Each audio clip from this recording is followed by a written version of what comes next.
ધનપુરનો યુવાન પ્રેમ પ્રકરણમાં નર્મદા નહેરમાં ઝંપલાવ્યો 3 દિવસ બાદ મળી આવ્યો મૃતદેહ।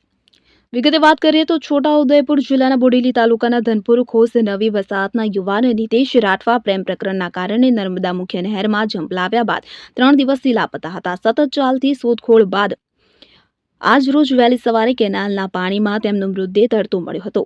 માહિતી મુજબ નીતેશ રાઠવા લીલાબેન ગણપતભાઈ રાઠવાના દીકરા છે। નીતેશને ધનપુરના જ સસ્તા અનાજની દુકાનના સંચાલક વિરેન્દ્ર રાઠવાની પુત્રી તારા રાઠવા સાથે પ્રેમ સંબંધ હતો। આ પ્રેમ સંબંધને લઈને ગામમાં અગાઉ વિવાદો થયા હતા અને પંચોની હાજરીમાં બંનેને જુદા કરવામાં આવ્યા હતા। તેમ છતાં 20 ઓક્ટોબર 2025ના રોજ નીતેશે પોતાની પ્રેમિકા તારાને તેના પિતા સાથે જોઈ લીધા બાદ નિરાશામાં ધનપુર ખોસ પાસે આવેલી નર્મદા મુખ્ય નહેર તરફ ગયો હતો અને તેણે પોતાના ભત્રીજા ભાવેશને ફોન કરીને કહ્યું હતું કે હું નહેર પાસે છું અને તું જલ્દી આવ। પરંતુ જ્યારે ભાવેશ ત્યાં પહોંચ્યો ત્યારે નીતેશ ત્યાં હાજર નહોતો, માત્ર તેની ચંપલ, મોબાઈલ અને પાકીટ નહેર કિનારે પડેલા મળી આવ્યા હતા। ઘટનાની જાણ થતાં જ પરિજનોમાં શોક છવાઈ ગયો હતો। છોટાઉદેપુર ફાયર વિભાગે તરત જ નર્મદા નહેરમાં શોધખોળ શરૂ કરી, પરંતુ 3 દિવસ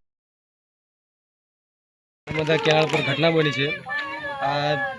એક દિવસ આગળ આપણે 2-3 દિવસ થઈ ગયા અને આગળ કેનાલ પર અમારા ભાઈના ચંપલ, મોબાઈલ અને મોબાઈલ, ચંપલ અને પાકીટ મળ્યું હતું। પછી શોધખોળ કરી હતી અને પછી અમને બનાવ એવું લાગે છે કે અમારા ગામનો એક છોકરો, એક કાકા છે, એસિસ્ટન્ટ ચાલે છે, એમની છોકરી બાબત જ છે કે એમને તો મારા ભાઈને મારીને કેનાલમાં નાખી દીધો છે એવું અમને લાગે છે।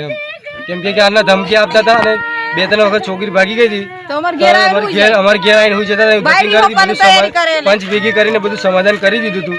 પણ તો એ ભાઈ આ મારા ભાઈને ધમકી આપતો હતો કે જે દિવસ હું મને મળ્યો ને એ દિવસ તને પતાવી દેશું। તો આજે કેનાલમાં ભાઈની લાશ મળી આવી છે। 2-3 દિવસ પછી 3 દિવસ પછી લાશ મળી આવી।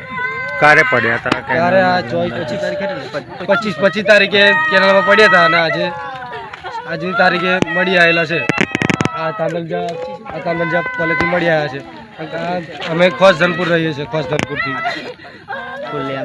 છોકરાનું નામ અને અમે તઈ પેલા ચંપલ એ બધું જોયું ને તો તઈ પેલા અમને ઘરે ગયા એ છોકરી વાળાને ઘરે અને તઈ પૂછ્યું કે તમારી ગાડી તઈથી સરકી હતી અને તમે તો આ બધું કર્યું તો અમને ખુલ્લી ધમકી આલી કે આ અમે જ કર્યું છે, તમારથી થાય એ કરી લેજો એવું કીધું છે અમને। મેં કીધું સારું, વાંધો નહીં। બોડેલી પોલીસ સ્ટેશન જઈને અમે રજીસ્ટર ફરિયાદ લખાઈ। પછી પોલીસ તઈ ઘટના સ્થળે પછી આવી હતી ને બધું જાંચ કરી। પછી બોટને એવું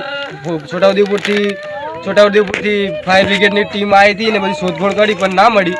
પછી 2-3 દિવસ થયા પછી અહીંયા કેનાલમાંથી લાશ એને મળી આવીને પછી હમણાં બહાર કાઢી છે।